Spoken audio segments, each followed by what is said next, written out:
Jagat dunia maya dihebohkan dengan sebuah video di mana warga mengarak diduga pasangan selingkuh ke kantor polisi.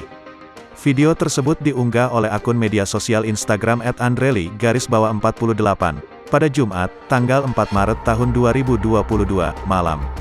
Terlihat dalam video, warga beramai-ramai mengarak pasangan pria dan wanita yang diduga pasangan selingkuh. Terlihat sang pria berkepala pelontos meletakkan tangan di leher sembari berjalan menuju kantor polisi. Sang wanita juga terlihat memegang telinga sembari berjalan diarak oleh warga. Dalam keterangan unggahan, peristiwa ini terjadi di Wates Gondang, Legi, Malang. Sontak video viral tersebut mendapat beragam komentar dari warganet.